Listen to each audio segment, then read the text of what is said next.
নমস্কার বন্ধুরা, নমস্কার। আজকে এলাম একটা দুর্দান্ত ভিডিও নিয়ে, আরও একটা। আমি এই যে দেখতে পাচ্ছি বন্ধু আমার কী কাজ করছে, হ্যাঁ দেখাচ্ছি না, ডাবের কাজ চলছে। ওই যে দোকানে দেখাচ্ছে, ওর মতো কাজ করছে। আমি ওর কাছে যাব, হ্যাঁ, ওর কাণ্ড কারখানা দেখবে শুধু। আমি এটাতে গেলে রাস্তাতে যখন যাই, এই রাস্তাতে যখন যাওয়া আসা করি, আমি বন্ধুকে না দেখার ভান করে চলে যাই। কারণ একটাই আমার ভয়, বন্ধুর সঙ্গে দেখা হলে কি করে এই ডাব খেয়ে যাও, আর পয়সা নেবে না। তো ঘটনা হচ্ছে, এটা তো কোনো মেনে নেওয়া যায় না, না। কিন্তু এই বন্ধুর কাছে আজকে আমি দেখা করবই, সেই উদ্দেশ্যে নিয়ে আমি বাইক দাঁড় করে আমি এলাম। দেখাবো এই যে বন্ধুর ডাবের দোকান।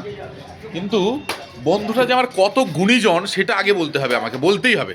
তার কারণ বন্ধু হচ্ছে এই ভবা পাগলা বাউল সম্প্রদায়ের একজন খ্যাতনামা বাংলার অন্যতম শিল্পী। লোকসঙ্গীত, মিষ্টি গান, বাউল গান, ফোক গান, ভক্তিগীতি, পল্লীগীতি সব গানে সমৃদ্ধ করে বাংলার অসংখ্য অগণিত ভক্ত মন জয় করেছে। কিন্তু গানের পাশেও শুধু গান নিয়ে পড়ে থাকলে তো হবে না। তার কারণ এখনকার যা বর্তমানে যা পরিস্থিতি, অসংখ্য সিঙ্গার, প্রচুর শিল্পী মহল, প্রচুর শিল্পী হয়েছে, কিন্তু একটা তো জীবিকা রাখতেই হবে। তাই তার কোনো দ্বিধা সংকোচ উপেক্ষা করে তার অনুমতি নিয়েছিলাম আমি একদিন কিন্তু তোমার দোকানে গিয়ে ভিডিও করব। কিন্তু আজকে হাতে নাতে পেয়েছি। এই যে বন্ধু আমার দেখো ডাব কাটছে। আর কারণটা কি, আমি ভয়ে আসিনি একটা কারণে, এলেই বন্ধু মা বলবে ডাব খাও, আর ডাব খেলার পয়সা নেবে না। তো এইরকম বন্ধু, অন্তরের বন্ধু, প্রচুর মঞ্চে আমরা একসঙ্গে কাজ করেছি। শম্ভুনাথ বল, আমি ব্যানারটা আবার একটুখানি দেখিয়ে দিচ্ছি। এই যে এটা উল্টো ক্যামেরা না, সিধা ক্যামেরা, লেখাটা উল্টো দেখাবে নাকি? আচ্ছা হ্যাঁ, উল্টো দেখাচ্ছে। যাই হোক, তবু জল জল করছে ভবা পাগলা বাউল সম্প্রদায়। তো যে কোনো এরকম ভক্তিগীতি, লোকগীতি, মিষ্টি গান যদি শুনতে হয়, তাহলে আমি একটা লাইন অবশ্যই শোনাবো। তাহলে আমার এই বন্ধুর কাছ থেকে যোগাযোগ করতে হবে, আমার সঙ্গে যোগাযোগ করলে হবে। আর বন্ধুর কন্ট্যাক্ট নাম্বার আমি দিয়ে দেবো স্ক্রিনে। তাহলে বন্ধুর গান শুনতে হলে যোগাযোগ করবে, পুরো টিম চলে যাবে আপনার শুভ মুহূর্তে আপনাদের কাছে। তো বন্ধুর কাজ এই যে আপাতত এই সকালটা, প্রোগ্রাম তো সন্ধেবেলা, মোটামুটি প্রোগ্রাম হয় সন্ধেবেলা। তো সকালটাকে কেন নষ্ট করব? জীবিকা করতে কোনো লজ্জা নেই, আমারও যেমন লজ্জা নেই। আমাকে যদি বলে কারো বাড়িতে গিয়ে কাজ করে দিতে, বন্ধুর কাজ করে দিতে, আমি কাজ করবো। কাজকে আমি লজ্জা পাই না, যতই একটা জীবিকা দিয়ে থাকুক না কেন, কিন্তু কাজে কোনো লজ্জা নেই। তো এই বন্ধুর এই ডাবের দোকান আমি দেখাচ্ছি। এটা কোথায়, আমি একটু জায়গাটা বলে দিই। এটা হচ্ছে বেলঘড়িয়া চত্বরই বলবো, হ্যাঁ সেখানকার, হ্যাঁ ডিপিনগর, বেলঘড়িয়া, কলোনি বাজার। তো বন্ধু আমি পেয়েছি। বন্ধুর জন্য আগে অন্তত আশীর্বাদ চাই, আমাদের এটুকুই চাই। আর বন্ধু কিভাবে আমার পাশে দাঁড়ায় যদি বলি, সারাদিনও শেষ হবে না। সারাদিন, আজকাল যুগে এরকম মানুষ পাওয়া অত্যন্ত অত্যন্ত দুঃসাধ্যের। তারপর মানুষ মানে এখন যা পরিস্থিতি চলে গেছে, সেখানে কিছু মানুষ সমাজে আছে জন্য অ্যাডমিনিস্ট্রেটিভ চলছে, সমাজটা চলছে। তারপরে মানুষ আমার বিপদে আপদে যদি আমি একটু ফোন করি না, সঙ্গে সঙ্গে ছুটে আসে, রাত বেরাত উপেক্ষা করে। আমার ফ্যামিলিতে দুই একবার অসুবিধা হয়েছিল, সবার আগে বৃষ্টি বাদল উপেক্ষা করে ওর একটা গাড়ি আছে, ওটা নিয়ে ছুটে চলে এসছে আমার কাছে। হসপিটাল নিয়ে যেতে হবে, কী করতে হবে, সম্পূর্ণ কিন্তু ও পরিষেবা দেয়। কিন্তু ওর জন্য আমি সত্যি কিছুই করতে পারিনি, ওই ঋণ আমি শোধ করতে পারবো না। তো বন্ধু না, ওইটা কিছু না। আমার সবচেয়ে ভালো লাগছে আজকে যে ও একটা এত সুন্দর মহৎ কাজ করছে।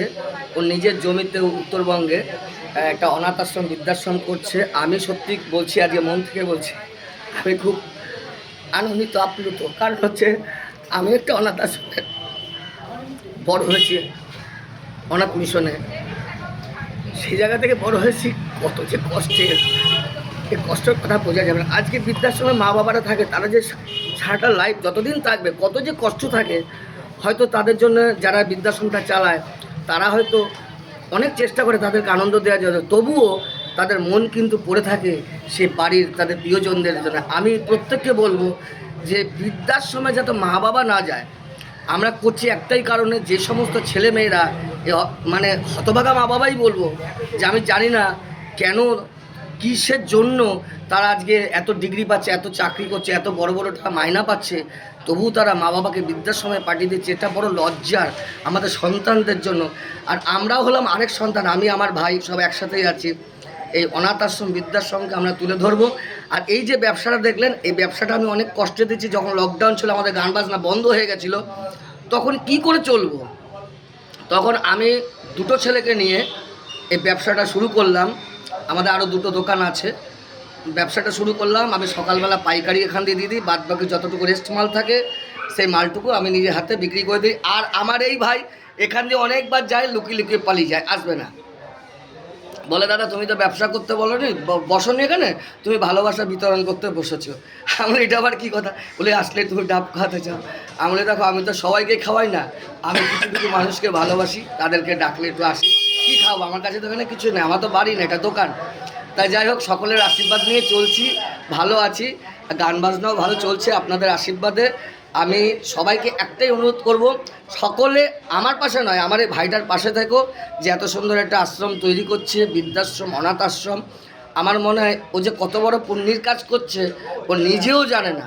কারণ আমি একটা অনাথ আশ্রমে পড়াশোনা শিখেছি, বড় হয়েছি, আজকে এখানে দাঁড়িয়েছি, সেই জায়গা থেকে বলছি সকলে আমাদের পাশে থাকুন। আমি আছি, ভাই আছে, ওর অ্যাকাউন্ট নাম্বার আছে, যে যা পারবেন হেল্প করবেন, আমার খুব ভালো লাগবে। তাহলে একটা অনাথ আশ্রম, বৃদ্ধাশ্রমকে দাঁড়াতে যদি আমরা যদি আমরা দাঁড় করাতে পারি, তাহলে অনেক লোক এখানে উপকৃত হবে, অনেক অনাথ ছেলেমেয়েরা তাদের নতুন জীবন ফিরে পাবে, অনেক মা বাবারা বা সন্তানহারা মা বাবা যারা আছেন, যারা বৃদ্ধকালে যারা মানে কি বলবো, যারা কোনো সাপোর্ট পায় না নিজেদের ছেলেমেয়ে, অথচ তাদের সব কিছু আছে, থাকতেও তাদের কিছু নেই, শেষ দিনে যে মানুষের যে একটা প্রয়োজন, একটা সাথী, একটা কিছু মনের কথা বলার একটা মানুষ, সেই জিনিস কিন্তু তারা পায় না, এইখানে তারা পাবে।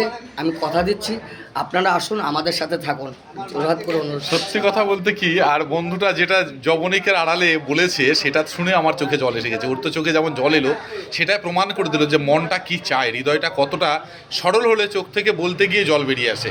তার কারণ বললো আমার তো তেমন কিছু সাধ্য দেবার নাই, তবু কিন্তু আমি যে করে হোক আমি কিন্তু কিছু দিব, সেটা গ্রহণ করতে হবে। এটা প্রথমেই এসে বলেছে গল্প করার পর, তারপর ভিডিওটা করলাম। আমার শুনে খারাপ লাগলো যে না, তোমার কিচ্ছু দিতে হবে না, শুধু এই যে ভাই হিসেবে মাথার উপরে আশীর্বাদটুকু রাখলেই হবে, সাথে থাকলেই হবে। আর এই যে মানুষকে বলে দিচ্ছে, অন্তর থেকে মানুষকে কাছে ডাকছে, এটাই বিরাট পাওনা আমার, বিরাট বিরাট। তো এইভাবেই থাকলেই হবে পাশে। আর আমরা একসঙ্গে তো কাজ করছি, আর অবশ্যই সবাই এভাবে দাদার কথা শুনে আশ্রমের সঙ্গে সবাই একমত হয়ে একসঙ্গে কাজ করি না সবাই, কি আছে, পরের কারণে স্বার্থ দিয়া বলি জীবন মম সকলি দাও, তার মতো সুখ কোথাও কি আছে, আপনার কথা ভুলিয়া যাও।